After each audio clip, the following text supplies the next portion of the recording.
Okay. Hey, Dave, how you doing? Good.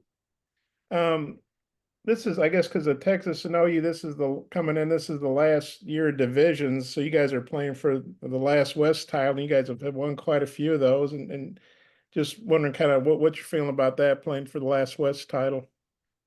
Well, it makes it a little more interesting, I guess. It's the two teams at the top playing each other last day. It's difficult. We're on the road, playing in a really difficult place to win.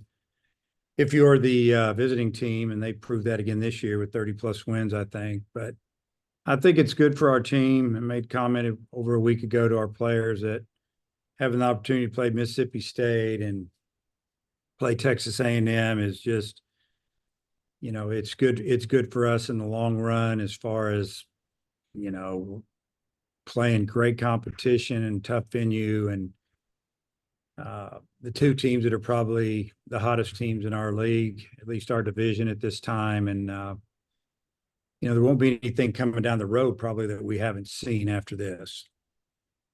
Did the coaches have any input on doing away with divisions? Was that all the conference? And just sort of what are your feelings about not having divisions moving forward? Well, I made it well known that I don't like it. I don't like top to bottom 1 through 16 baseball's divisions. Look at the big leagues.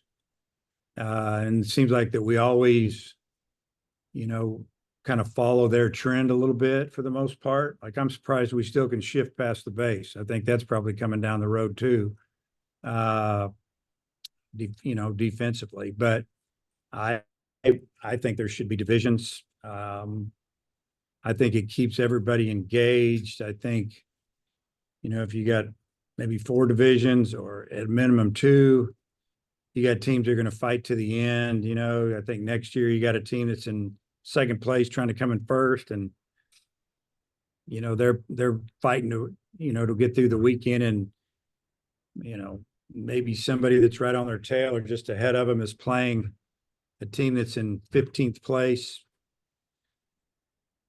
If I'm in 15th place, I'm playing my guys for next year. I'm playing the youngsters. We're going to finish out and see if we can get better. I think a lot of coaches will do that. They're going to play for the future. And is that fair to the team that's trying to, win a championship when the team ahead of them maybe played that same team in the middle of the season and it was a different fight? So I don't know. I like divisions. I think it keeps fans interested more and go from there. But I could talk about that for a while. And I mentioned that at coaches' meetings when they brought it up, and they looked at me funny, like, you know, this is, I could just tell we weren't going to do divisions, even though we were talking about it. So uh, baseball is about divisions. Did the coaches get to vote or have a voice in it, or was it just Yeah, kind we of got a voice in it, and man, it was mixed, but you could just feel it where it was going. And you know, I don't think we were in. I just think some didn't know what to think, know what to say. A couple of coaches were new in the room because of they're coming in. Texas and OU were there. There was a few new coaches that were there with their teams, but it's what they're going to do. It's just what they were going to do. So I don't know. Yeah, I guess we kind of had a vote. okay? Well, I'll turn it back to Oliver. I might have a couple more depending on what the other guys ask. Thanks. Why don't you go ahead? Hey Dave, have you settled on your starting rotation for this weekend? Yeah, Smith will go first. Gage Wood will go second. We'll leave the third game TBA. And would you are Tigert and Molina both still kind of options for that TBA option, or do you see them coming out of the bullpen, or how do you envision that playing out? Could be an option there. Yeah, definitely. And with Tiger, I noticed in his last start, I think his velo was maybe down a little bit. Is that something y'all noticed? Is there any injury concern there? Is it just Well, what do you think going we've on? had him looked at. We've had him looked at, and as of right now, we're told everything's clean. So we might just give him some time off. Molina, you mentioned he's an option to come out of the bullpen. Is I don't think he's really done that since maybe his freshman year at Texas Tech. I mean, are you confident that if that's what he was asked to do, I mean, do you think he could do that? Or I mean, I know it's a little bit different starting versus coming out of the bullpen. I don't know. I'm confident in him when he's pitching good. I'm very confident in him. Now, when you bring somebody out of the pen, you got somebody down there hot right behind him because he's left. Maybe you got a right hander, or if it doesn't go good, you just go to the next guy. When you start a guy, it's different, So if we bring him out of the pen, he pitches well, he can stay in there, grab that starting job again. But we got him. He's just got to go out and throw the ball up better. That's obvious. So I think that's a good spot for him, and he needs to embrace it and get after it. Yeah, Coach, outside of Cortez, if you look at A&M and pretty much all their top arms, it seems like they're left-handed, 90, 92, similar profiles. Just what have you made of their staff and how successful they've been, even if the stuff doesn't necessarily jump off the page at you? Well, yeah, when you're talking stuff, you're talking about velocity. Their secondary pitches are very good. They all know how to pitch. They're lefties that can locate, change speeds. Prager throws a fastball that has carry, and it doesn't matter if you're throwing 99 or 92. If it has carry, man, it's hard to hit. It's hard to get on top of it. So he doesn't give much away. He's only walked like 12 the whole season. You got to hit him. You got to hit it when they don't field it. So they know what they're getting every time out. They're getting a really good chance to be in the game and win a game. And obviously, you face a lot of good competition in the SEC. You might see some of these teams in Omaha, but is there a little anxiety with this matchup where you're facing a team that you very well could see in a few weeks down the road? Maybe not want to give too much away just since it's so close to the postseason? I don't feel that way. Things change week to week. I think we just want to play well. If we play well, we have a chance to win. If we don't, we won't. Probably one of the top two toughest environments to go in and win. I mean, you look at their overall record at home, it's pretty amazing, kind of like ours. And their fans are loud and organized, and they have a good time at the ballpark. And give credit to Jim and his staff. They've done a great job with this team, putting it together. A lot of new guys have come in and are very talented, and a lot of good returners and guys with a lot of experience. So you throw that in with the crowd that loves their team, it's going to be wild down there. Dudley. Well, I care about who's starting and who's batting. My wife wants to know how the grandkids are doing, so I'd throw that out there. They're doing pretty good. If I'd have brought my other phone in here, I'd show you a picture. I'm not sure. I went over to the hospital last night. It was just my daughter and I. She was already up there, and they have an adjoining room. The two boys are together, and then Clara, the little girl, is by herself. I held her for about an hour and 15 minutes while she's eating. This is about a month ago. They're a lot bigger and not so wrapped up, but that's now they don't have so many tubes and things in them and hanging out, but it's been awesome. It's been awesome watching them. And then, since you really care, I'm going to show you me and Clara. That's from about 3 weeks ago. That's what I did on a Sunday night after a stressful series.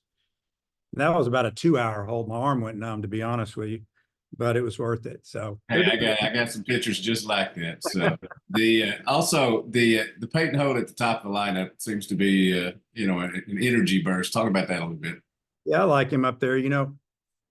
We've been trying to figure out a way to get Stovall down in the order, whether it's 2 or 3, driving some runs. We just needed somebody to be on base. So 9-hole guy, 1-hole guy, 2-hole.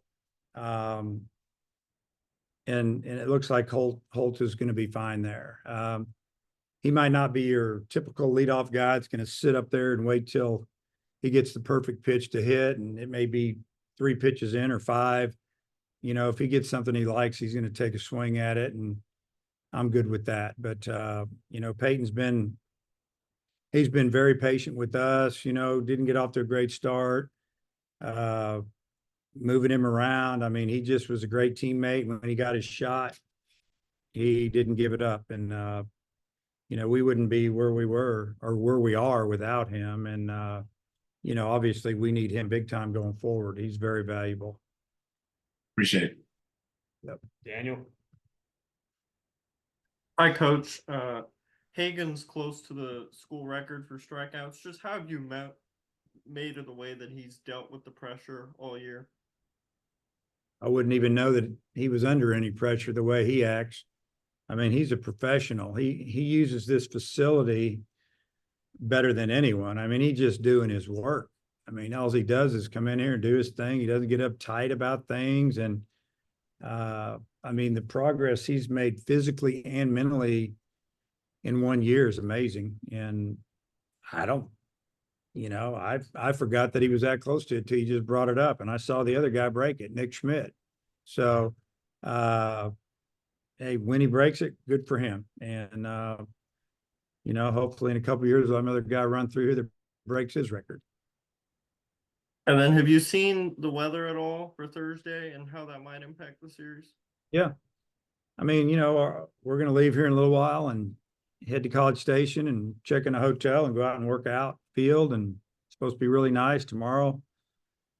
A lot of chance of rain early, and then more breaks up, and then maybe some more coming in. Obviously we're not going to play the game, start the game. They don't want to start the game with Prager going either. We're only going to play an inning and then play 2 tomorrow or the next day, whatever. So yeah, I mean, it was the same last 2 weeks ago at Kentucky. Seems like it was that way at South Carolina. We'll just go do what they tell us to do, but we'll be smart about it. And the weather looks pretty good on Saturday, or Friday. It looks really good on Saturday. And the way the rule reads, the new rules, we could play on Sunday if we need to now. And then last one, the top 3 in their lineup, a lot of power. I think as much as you guys have as a team, just how do you deal with, 3 guys with that much power at the top? Yeah, those guys are incredible. Montgomery, obviously he was a transfer from Stanford. We really tried to get him. We wanted him. It's hated to see him go there. We recruited him out of high school and thought we were in the mix till he visited Stanford. But Verhoeven, probably the best freshman in the country offensively. I mean, he's a threat big time, and he's leadoff for him. So Verhoeven is an animal. I mean, you could go on and on about this lineup.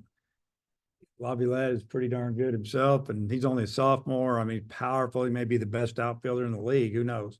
Him or Montgomery. They're probably both first team SEC, and hard to get one, and much less 2 in your outfield. So, yeah, I mean, they're hitting 308 as a team overall. I'm not sure exactly what it is in league play. Probably pretty close. Got over 100 home runs, 110, 115 home runs, and they're never out of the game. So you have to pitch them good until the last out. Thanks, Coach. Come back around, Bob, and then Hutch. Yeah, Dave, you guys have won every one of Hagen's starts, I think. I know he hadn't been the winning pitcher necessarily, but most of the time he has been. But you've got to win one game to win the West, and I know you want to win more than one, but Aggie's got to sweep. You all got to win one, but you got to play them at their place, like you said, how tough that is. So kind of how do you weigh that against? You only have to win one game to clinch. They got to sweep. No, I didn't even know that, Bob. Thanks for letting me know. I appreciate it. Haven't talked to the team about it. Haven't brought it up one time. So we're just going to go play. Obviously, we want to win the series. That's our goal at a minimum, and let the chips fall where they may, where we end up. But we're going to try to do everything we can to win game 1. If we don't, we'll do the same game 2 and game 3. So, we've been in this position before. We've been in position before where it went good. We've been in position before when it didn't go well. You just play. Baseball is an interesting game. You never know how it's going to go when you don't play every day. When you're playing professional baseball, you get a little bit of a feel. You might take Tuesday off or Monday off, but you're playing the other 6 days. This time of year, you're playing on the weekend. You don't play during the week. You play on the weekend. It's kind of a strange feel. It's not like you're starting over. You're a little more rested, but you just hope you can kick it into gear if you finish strong the previous weekend. And that's easier said than done, especially when you're facing a guy like Prager and a team like Texas A&M. So To me, I don't want the players to get all uptight about it. It's just, let's go play well. If we play well, we have a chance to win. If we don't, we won't.